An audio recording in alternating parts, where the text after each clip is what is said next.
Good evening, everybody. Welcome to another edition of Ask the Doctor. Tonight, a functional medicine approach to PTSD recovery. This is definitely one I'm going to take note of because I don't know about you, but a lot of people during the last couple of years are suffering from things like this, just from the stress of being locked in their homes. So the man of the hour teaches, trains, lectures doctors all over the world, put in well over 10,000 hours training other doctors, and we're blessed to have him teaching us here tonight. So make sure to take notes. He is a family man in practice over 30 years, treats everybody that he can. Totally amazing man, Dr. Bobrakowski. Carol, thank you always for the beautiful intro and how insightful that you would talk about that. I'll share how I picked this topic for this week. It was actually in response to another beautiful friend of ours and team member, Sharon Richards. But I decided, all right, we're going to do a different topic this week. But Eric Higgins asked an interesting question. He said, look, how much do you think this has gone up the last couple of years? And the answer is quite a bit. And I don't have the exact stats on PTSD, but you start looking at mental health, depression, anxiety, unfortunately, drug abuse, suicide, things like that. This has been a very traumatic few years for a lot of people. And I'll tell you, how much of this do I see in clinical practice? The answer is too much. It's not the focus of my practice, but there are so many people that have gone through some pretty stressful experiences, and it can really set them up for a lifetime of challenge. So this was our cover slide for yesterday. And the reason I want to bring it up today again is Sharon Richards is someone that has used post-traumatic stress to literally trigger post-traumatic growth. Certainly, while she was going through it, she had some very significant challenges, but she's turned her life around in such a beautiful way. And she's using the wisdom that she gained, the strength that she gained to pay it forward to the rest of the world. And you know what? I think that really is the best way to utilize anything that comes our way. And I'll say the same thing about my beautiful friend, Camilla Hiller in Sweden. She had a very stressful childhood, and ultimately it led us to put her on what we call a stress reset that changed her life so powerfully that she created a stress reset product with a nutrition company in Europe. But so many people, and I'll show you the references on this, when people go through a severe stressor, especially in childhood, one of the easiest ways for them to self-medicate is with sugar. And Candace Pert actually used this language. She said, you know what? Sugar is a drug. It has such a powerful impact on the body that if we we're going to try to get it approved by the FDA today, it probably wouldn't happen because it's that destructive to the body. But Camila got up to about 500 pounds, had a bariatric surgery, and unfortunately, that's a procedure that literally creates malabsorption. You can't even get the nutrition out of your food. 87% of people that have this procedure suffer extreme medical malnutrition by 5 years down the road. So essentially, when I met Camila, she was 12 years post-gastric bypass, and she was literally starving to death. And very fortunately, we were able to put our heads together and get her to bounce back in a way where she is, again, using that as post-traumatic growth and making the world better. So there was a study that came out years ago. They called it the ACE study, Adverse Childhood Events Study. And very simply, when people had rough childhood, understand that kids, they shouldn't have a rough childhood. Let's just put it that way. But too many of them do. They're not mentally equipped to deal with some of these challenges or understand how it can happen. So it often leads to, whether we're talking about food or drugs or bad behavior or gangs or whatever, ultimately, way too often it leads to early death. So if you have a way of reducing anybody's stress, please do it, especially a child's stress. But now we'll talk about what we can do as adults to deal with this. And by the way, I put in this picture here, the book David and Goliath, of which the subtitle is essentially The Advantage of Disadvantage. How ultimately, when things are really challenging for you, it could be a blessing in disguise. And that's a whole book about that. I don't know if I necessarily agree with this bell curve saying that as many people experience post-traumatic growth as do experience post-traumatic stress disorder, but hopefully most of the people are in the middle where, you know what, they just become a little stronger. They don't necessarily use it to really launch their life into better ways. I've certainly seen the end of the spectrum where people are very challenged by it, but wouldn't it be nice if we could empower people to use whatever came their way and ultimately empower them to a better, stronger existence, making our wonderful world better. So this was a fairly recent study that talked about how if children are having significant challenges, and it could be poverty, it could be family disharmony, it could be other issues like that. But ultimately, one of the ways that they get away from it is escape through junk food, changing their brain chemistry. And that can lead to further addictions. And here's what we know. If a child has a rough existence and unhealthy choices are by, they can change their brain chemistry quick, they will often reach for those. So if we can prevent it, we want to. And one thought that came to me, and Karen Timer was on the call yesterday, and she said, you know, Dr. Bob, this is one of my friends. She invited him to a meeting, but I was giving a health talk in Toronto, and a gentleman's, you know, on the right side of the room, and he says, I've got one question before we start. My entire adult life, I've suffered with alcohol. What is it about this coffee infused with Ganoderma that helps me with my alcohol cravings? And we'll share some of that data as well, because a lot of people are trying to get a fix on their brain chemistry in unhealthy ways. We have a healthier way to do it. So when we look at addiction, it certainly is a complex process, but there's more than 40 years of research that absolutely supports that the major brain chemical in addiction is dopamine. And I've got a video that I probably won't play the video because when I do, they say there's copyright issues and I can't put it on YouTube. But this is Dr. Robert Lustig, and his special was called The Skinny on Obesity. And he would talk about how the brain chemistry would change in response to stimulating with things that stimulate dopamine. So he talked about a center of our brain called the nucleus accumbens that is a very strong pleasure center, and the neurotransmitter that stimulates it is called dopamine. And what he says is, you know what, if you have a normal amount of dopamine and a normal amount of dopamine receptors, you stimulate the brain and the brain feels better. But if you keep stimulating that brain and keep stimulating it over a period of time, then the brain actually adapts and the dopamine receptors actually start to disappear. And that's called receptor down regulation. And I'll show that there's a graphic of it disappearing. And suddenly, without dopamine receptors, it takes a lot more dopamine and a lot more stimulation to get it done. And he talks about this being called the phenomenon of tolerance and withdrawal. So he says when people start consuming alcohol, they maybe get some kind of feeling that they like from one drink. But if they do that consistently, then it takes 2 drinks and 3 drinks and 5 drinks and 10 drinks. And suddenly they can't even get that same feeling with 15 drinks. That's true of all drugs of addiction, including sugar. So ultimately, we don't want to push our brain in a way to create that down regulation. And very simply, we do that with healthy habits, which I'll share with you as we get towards the end. But very powerful study. They looked at rats and they gave them a choice. So they were in a cage and not a very fun environment, and they could either self-medicate with cocaine to try to make themselves feel good or sugar. And 94% of rats prefer processed sugar to cocaine. Now, I've had patients with a number of addictive challenges, and whenever I have anybody that is addicted to a strong drug, I ask them about sugar. And across the board, they say, you know what, sugar induces a stronger craving for them than even the drug that they were addicted to. So pretty powerful there. If we look at the medical literature, which I'm always evaluating, we've got dopamine and addiction going back, those studies nearly 60 years ago, and nearly 9,000 studies at this point, very well documented. And again, our wonderful healthy choice, reishi or Ganoderma infused coffee and tea and cocoa, really good for brain health, the brain chemistry, serotonin, GABA, acetylcholine, and dopamine. We start looking at dopamine and alcohol addiction, over 2,600 published studies there, again, going back 50 years. So this is something that anything that helps dopamine, and exercise can do that, and meditation can do that, and journaling can do that, and a hug can do that, and Ganoderma can do that.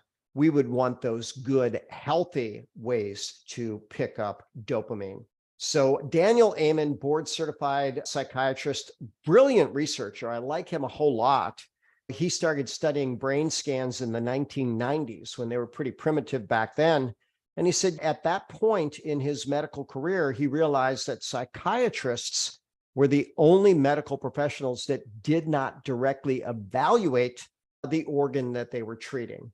So he thought, let's look at brain scans. And now to date, fast forward, he's done over 200,000 brain scans. But his top lesson is very simple. You absolutely can change people's brains. And it doesn't even matter to a certain degree how far gone these brains are and how much they need to be rewired. They've had cases of traumatic brain injury where it looks like there would almost be no recovery possible, but yet people get back sometimes 80, 90 or more % of their function by essentially rewiring the brain. And that's the concept that they call neuroplasticity. You literally can restore, repair, and rebuild resilience within the brain. But Daniel Amen asked this question: what if mental health and brain health were the same? They're not identical, but they're very close. And many of the factors that influence brain health will also influence mental health. And then he showed these are 3 actual scans. So with Alzheimer's, you can see it looks like a lot of the brain is missing. It certainly has deteriorated. Overweight with sleep apnea. When you're overweight, your brain will dramatically accelerate its aging and will be a lot more inflamed. And then sleep apnea, you're not getting anywhere near the oxygen. And you can see that those pictures are very different than the healthy brain. And we also now know through brain scans that absolutely post-traumatic stress disorder is a brain trauma. And it can occur, certainly we could think of a physical trauma, but you can either experience the downside of a very traumatic event, or you could even witness it, and that can set up that trauma in your brain. So this was a study I found beyond amazing. One of my former associate doctors was actually in Boston at that Boston Marathon when the bomb went off. And she said, you know what? We knew something happened. It sounded like a bomb. We just got out of there. We said, okay, something's wrong. Let's leave. And they did. But then we start looking at people that watched more than 6 hours of coverage of the Boston Marathon bombing, and they actually suffered more post-traumatic stress than those people were at the event themselves. My mentor said years ago, there's no sense in watching the news. It's really not the news, it's the bad news. And news has a philosophy: if it bleeds, it leads. More or less looking at addiction, because post-traumatic stress has a huge relationship to addiction. We want to know how much of that is nature versus how much is nurture. And I'm going to go with the same model for cancer, and I'll show you some data to back that up. But people know that cancer is a disease of the genes, but it's not inherited. 90 to 95% of cancer risk is the environment and not genetics. And plenty of people have said something similar, right? Life is about 10% of what happens to you and 90% how you react or respond to it. So addiction, certainly tough for people that suffer with it. And they've done plenty of animal studies, and I'll show an indirect human study that I think was beyond amazing. So they would put rats in a cage, and they would give them an option. They could do morphine or heroin or cocaine or regular water or whatever. And if they were in a lonely cage, they would continue to take the drug essentially until they died. But interestingly enough, they changed the study a little bit. They thought, what if we actually gave the rat a really nice environment? They almost called it like a rat utopia. And here was the interesting thing: when they had a playful environment, when they had good food, when they had companions, they almost never drank or took the drugs, and they certainly never overdosed. So think about that. Rats that could easily become addicted to a very addictive substance, if you give them a good environment, they have no interest in that brain-altering substance. And I think we can see indirectly that would also be true of humans. So when the Vietnam War ended, they estimated that 20% of the soldiers that were returning from Vietnam were heroin addicts. And our government was trying to figure out, okay, how in the world are we going to take care of all these soldiers? This is going to be really challenging, because they realized they didn't have a very good treatment at all back then for addiction. But interestingly enough, when the soldiers got home, when they were in a good environment, when they were surrounded by their family and people that were very thrilled to see them, 19 out of 20 people beat their addiction with just being in a better environment. And actually, now I guess that they're talking only 1% became re-addicted. So I guess that'd be 99 of 100 just by getting in a better environment, beat it. So big fan of Zig Ziglar. He says, you know what? I believe that everybody wants to be happy, healthy, reasonably prosperous. And his funny way, he said, and by the way, we have a special course for those of you that want to be unreasonably prosperous. They want peace of mind, friendships, good family relationships, and security. And I think if we can provide that for people, then there's no reason for these substances. Now, fast forward, as Carol said in the intro, to these last couple of years, people didn't feel secure. They didn't feel safe. And that led to a huge downside. And hopefully the world learns the lesson from that. I tell people that as part of my education, and maybe one of the most, no, not even maybe, certainly one of the most educational days of my life, I was required to go to an Alcoholics Anonymous meeting. And thought to myself, why do I want to go to this meeting? It was part of my education. I was required to be there. But when I went, what I saw was a room of people of all kinds of different backgrounds, all that had previously had the same struggle, and all were fully dedicated to helping each other spend the rest of their life in sobriety. So after that day, it was a great day for me. I can tell you that I've sent many patients to AA meetings, and for the most part, they have taken it up and have become sober. I guess other people probably need to let things slip a little further before they actually start turning things around. But they often call this the Alcoholics Anonymous prayer, also known as the Serenity Prayer. And then I'm going to put a little twist on it that I actually like it better. So Serenity Prayer: God grant me the serenity to accept the things I cannot change, the courage to change the things that I can, and the wisdom to know the difference. And the update to that I really is: God grant me the serenity to accept the people I cannot change, the courage to change the one that I can, and the wisdom to know it's me. So ultimately, we can change us, and that's about it. But maybe there's a spillover effect. Maybe as we get better, stronger, faster, smarter, we can lead other people to better, stronger, faster, smarter. And then, interestingly enough, Organo, certainly my favorite business in the world, has a partnership with a company called NeuroTracker.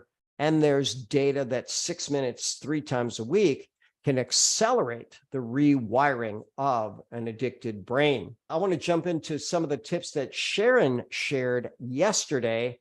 She said the things that were really powerful for her to turn her circumstances around was certainly a gratitude journal.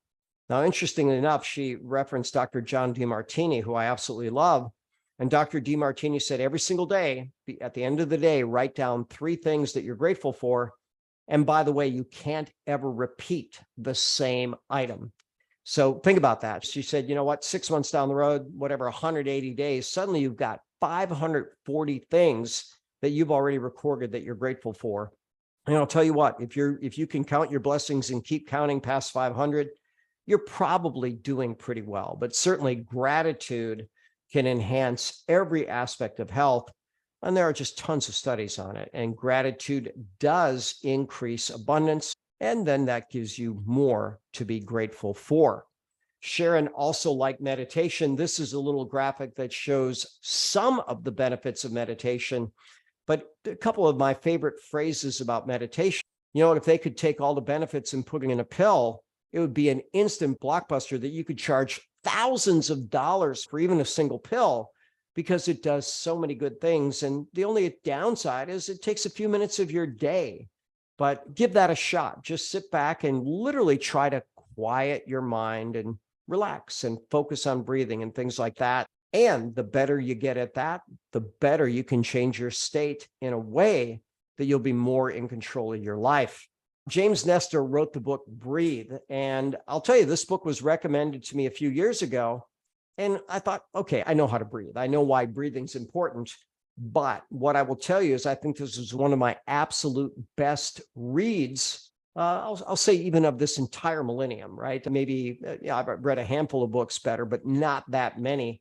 And what he said very simply is every single breath that we take is going to have an impact on anxiety, blood pressure, heart rate, and way more than that. And very few people breathe correctly. We should actually breathe through our nose. Our nose has these things in it called turbinates, and they'll actually spin the air and they'll ionize it, and it'll bring in different things. And our sinuses have large stores of nitric oxide, which dilate blood vessels. And breathing is critical. We want to breathe, and we want to breathe well, and we breathe through our nose. And one thing that he recommended was actually tape your mouth shut at night. That'll keep you from snoring. It'll keep you nasal breathing. And people that have tracked heart rate variability, deep sleep, things like that, and we can do that with simple devices. I happen to love my Oura Ring, but you come to realize that breathing through your nose does a lot of great things for you. Jocko Willink might be my favorite Navy SEAL. It's him or Goggins, and these are amazing guys and phenomenally trained. But what he would say is in the heat of battle as a SEAL, they would teach them, you know what, even if you're in a big firefight, take a moment, breathe. That'll actually reset your body, get your mind more focused, get your parasympathetic nervous system running. You take that quick breath, you assess, you decide, and their E is execute whatever your plan of action is. And sadly, sometimes that is to execute an enemy. But here's a PubMed. Deep breathing reduces the state of anxiety and allows for better performance. So whenever you can, take a deep breath. And then finally, exercise. And yeah, I did this audio book just a few weeks ago. I really like Peter Attia. He's got a really nice podcast. I'll call him a reformed medical doctor. When he was doing his residency, he literally quit. He was in his 5th-year residency in Johns Hopkins and just walked away. He says, you know what, medicine isn't what I thought it was. People aren't allowed to think freely. They're not allowed to do what's in the best interest of the patient. He walked away. And if you saw my stats from last week, 117,000 medical doctors, US alone, quit in 2021. They just walked away for similar reasons that Peter had. But what did he change to? He changed to functional medicine, lifestyle medicine. And he's a huge fan of exercise because I guess what? If you look at exercise and meditation, these are two things absolutely proven to change your life. Then how about breathing and meditation? Yeah, you're there. You're there with a really good formula for success and an interesting study. So this was a study out of Harvard. And I'll share with you, there's my reference right there, harvard.edu, mind and mood / exercise, etc. And I almost think that the internet's been scrubbed of this data, and they can scrub the internet if there's studies they don't want found. But here's what they found. They took 3 groups of people. All were clinically depressed. One group got Zoloft, one group got exercise, the other group got Zoloft and exercise. And 6 months down the road, only the group that got exclusive exercise had improved. So what's going on there? That means that the drug actually negated some of the positive effects of exercise. It's interesting that sometimes when studies don't show what they want it to show, it's hard to find that study sometimes, but try it out for yourself. Give exercise a shot. And then as I wrapped up with Sharon yesterday, I said, you know, what if you could make a simple change in your daily habit like coffee or tea or hot cocoa for kids? And what if you could get benefits of calming the body, mind, and spirit, reducing anxiety, enhancing dopamine, serotonin, acetylcholine, GABA. And that is something that we do offer. So now that will shift us to the time for questions and answers, if anybody has any at all. I have our first question in the chat. Ralph says, my daughter is suffering from migraines on a regular basis. She recently suffered a concussion while climbing. He also thanks you for everything you do. Any recommendations? Yeah, and here's what we know. And I could show a picture before and after of scar tissue in the brain after concussion, something called amyloid plaque, but there's different proteolytic enzymes that can dissolve that plaque. Some of them are in Ganoderma. There's a product called Huperzine. I don't know if it's actually available in Canada. That can be really good for dissolving amyloid plaque. But most recently, there's a lot of information on proteolytic enzymes. And I decided to dig into this a little deeper because last year I had a patient that was a former lung cancer survivor who had really bad COVID, who actually was on a ventilator for a month in a hospital. And when he was released, they said, oh my gosh, your lungs are ruined. You have something called pulmonary fibrosis. And you know what? You'll need supplemental oxygen, and, you might need a lung transplant before you die. So I thought, look, why don't we just digest the scar tissue? So I used Ganoderma spores and proteolytic enzymes, plant-based proteases, Ralph, of which there are many of them available in Canada, US, and around the world. And he did this every waking hour for a month. Now, he was an extreme case, but when he had the follow-up with the pulmonologist, said, why are you even here? You do not have pulmonary fibrosis. Very powerful there. So here's what I would suggest. Do the Ganoderma spores, the proteolytic enzymes, and then the resolvin form of omega-3. The resolvin form, it's called omega SPM, stands for specialized pro-resolvin mediators. There are over 1,600 published medical studies in this advancement in nutritional therapies. But the term resolvins was created because whatever the individual has, it could be concussion, it could be depression, it could be chronic illness, it could be addiction, it resolves faster, including migraines. If it was a head injury, which it sounds like that's the case, then some good cranial manipulation could be of value. You're near Dr. Paul, he could potentially help with that. So that's what I'd recommend. Perfect. Okay. Also, he says, a good friend of ours was diagnosed with skin cancer inside her earlobe. She is a regular user of Ganoderma and the spores. Is there anything else she could be doing? There's always something else you could be doing. I tell people the perfect storm of cancer: low oxygen, low nutrients, high acid, chronic inflammation, immune suppression, secondary to chronic distress. So we want to address all those things. Now, some skin cancers are mild, some can be very risky. The rule is get it removed and make sure that you have clear margins. And my very least favorite skin cancer story, my best friend actually died of metastatic melanoma. It's probably about 12 years ago now. Healthy, fit, strong, amazing, just really busy. Grew up on a farm, had a lot of sun, and he had a spot on his neck that he didn't pay attention to.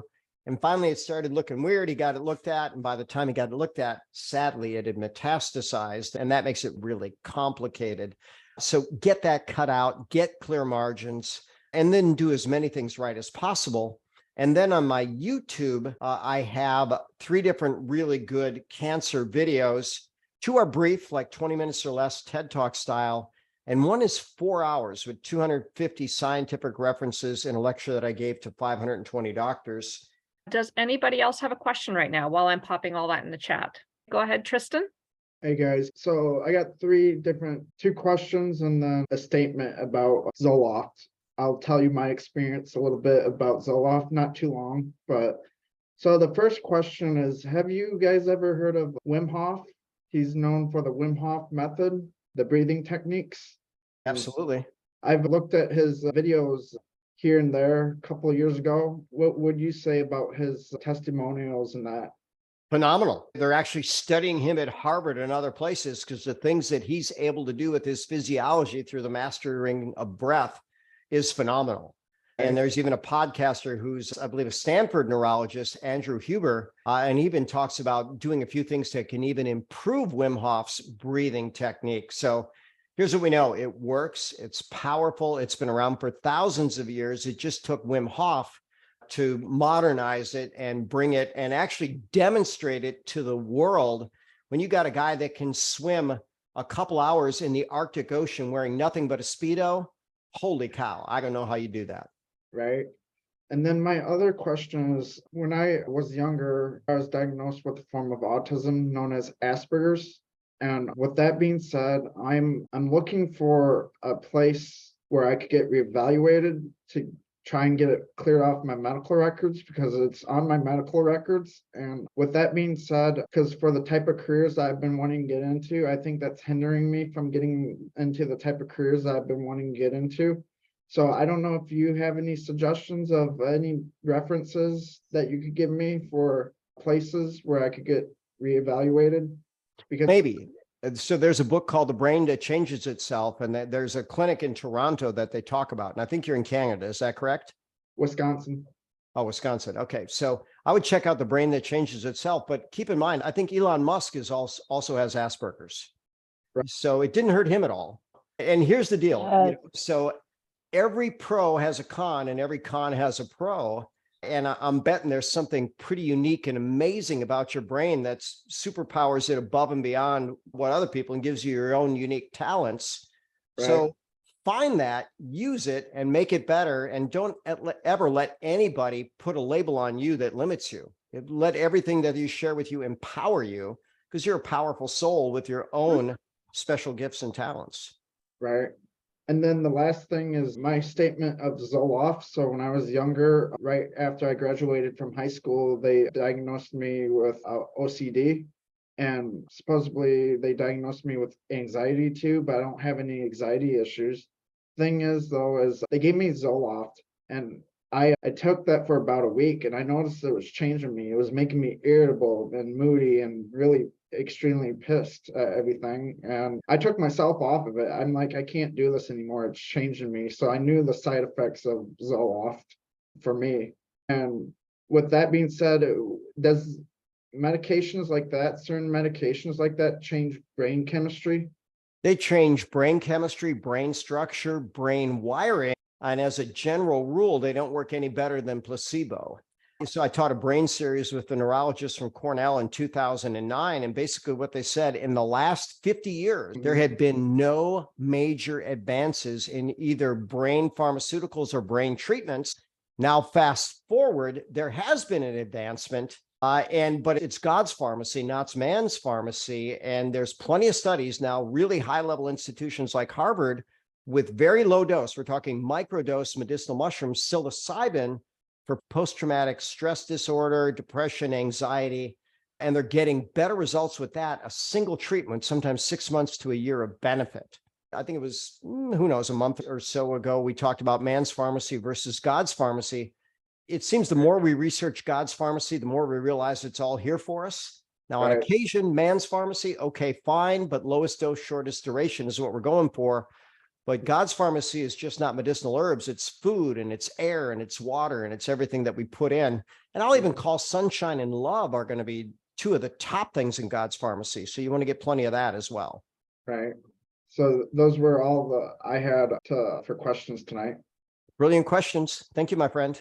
Thank you. Jeff. Hi, sir. I would just like to ask you, please, if you could repeat a bit slower what you told Ralph.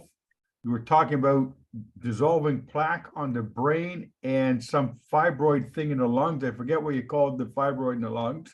Yeah, that was pulmonary fibroses and proteolytic enzymes. Proteolytic, proteo like protein, lytic like breakdown protein, but you certainly wouldn't want to break down healthy protein. Proteolytic enzymes break down scar tissue, they break down fibrin, they prevent clots, they enhance healing, they can dissolve amyloid plaque in the brain. But the very specific one for amyloid in the brain is something called huperzine. That's been studied, as has been Ganoderma lucidum. But now we're actually finding out, and I think I presented this last week, there's a lot of people that are concerned about spike proteins causing clotting, damaging tissue, damaging the brain. And we now know that these proteolytic enzymes taken away from food can even dissolve or digest the spike protein. I have a question for you. People actually do send them to me too. Could you speak to bursitis? Sure. So itis is inflammation, right? Unless, of course, we're talking tinnitus, which is not tinnitus, it's tinnitus, which is the US. I found that funny because someone thought, yeah, tinnitus, what's that inflammation of? No, that's buzzing in the ears or ringing in the ears. And it's not spelled itis, it's itis. But bursitis is an inflammation of a bursa. Bursa is a fluid sac that basically helps soft tissue move smoothly around joint. We've got them elbows, shoulders, knees, hips, all these wonderful bursa all over our body. But if they get inflamed, they can get big and painful, and heck, they can even become infected, and that can be even a bigger problem yet. And so you want to certainly not stress the joint too much. You want to make sure it's not infected, slightly immobilize it, ice it. And I've had a bursa so inflamed on my elbow that I actually took a needle and I sucked out like 15 cc's of fluid out of it. It got so big. Ultimately, if you have that, figure out how you created it and don't do that again. But rest, ice, elevation, compression, those are the things almost like a sprain that can help bursitis as well. Can I share a testimony? Of course. I wasn't diagnosed with bursitis, but my mom had chronic bursitis. And once I got to a certain age, I had a lot of inflammation in my shoulders. The chiropractor couldn't do anything with it. And 2 cups of King of coffee, and I switched from black to King, took it away. I got full range of motion and got all my strength back in my shoulders. There's some magic that happens with a sport powder and inflammation. Well done. Awesome. Ralph has a follow-up question. Is there a special type of proteolytic enzyme you would recommend? Yeah, plant-based. And here's what I tell you, you could actually get animal-based like porcine or even bovine proteases, but animal enzymes require a very tight range of pH to work ideally. And most people don't have very good pH at all in their bodies. So the animal enzymes have the value of working across the board. So plant-based proteases, Diane Solano has access to the ones that I really like. There's one called Spectrazyme that's really quite good. And then there's another one from another company. Actually, you don't have that in Canada, so I won't mention that one. But so Spectrazyme may be the one, but Diane has access to all that I recommend. Perfect. Claudio? I do have a question, but I probably know the answer to it already. I'm taking 7 different mushrooms: turkey, reishi, mante, shiitake, chaga, lion's mane, and cordyceps. Can I be overdoing it, or am I creating a bomb? You potentially could be, right? But there's no toxicity to each of those. But there is a law of diminishing return. And so at some where do these things stop being synergistic? And I don't have the answer to that. It's going to be very hard for you to overdo it. And I'm betting that your body is really appreciating it, because there's a reason that medicinal mushrooms are now a $30 billion a year, projected to get to $50 billion a year by 2030. And because they keep finding more and more benefits and essentially no downside. So keep doing it, keep enjoying it. Oh, but record keepers are record breakers. Keep track of things. How's your brain working? How's your body working? What's the scale telling you? What are some of the parameters like insulin and inflammatory markers and blood pressure? And if those are all good, hey, probably pretty good. I would say it'd be very hard to overdo medicinal mushrooms. In theory, you could. I just don't think you could ever get there practically. Great, thank you. You're welcome. Thanks for being amazing. Okay. Does anybody else want to put their hand up for me? Sure. May I? Okay.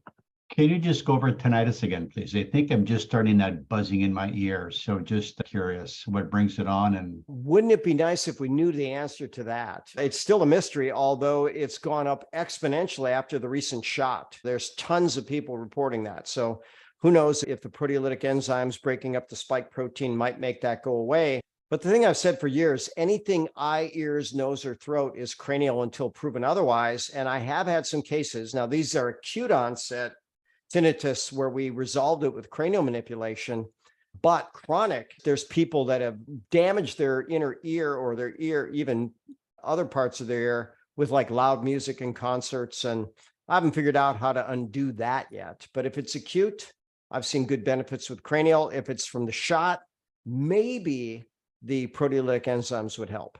no shots here, but I'll take you up on the cranial manipulation next time you're in town, or when I'm in Houston. Fair enough. All right. We'll have fun with it. Thank you. Okay. Any more questions tonight, my friends? Nope. Looks like you are on to your next call. And at the rate you are moving tonight, maybe you actually have time to sit down and eat dinner. Maybe. All right. Good night, all. God bless. Hope to see you next week. Next week, we're talking diabetes.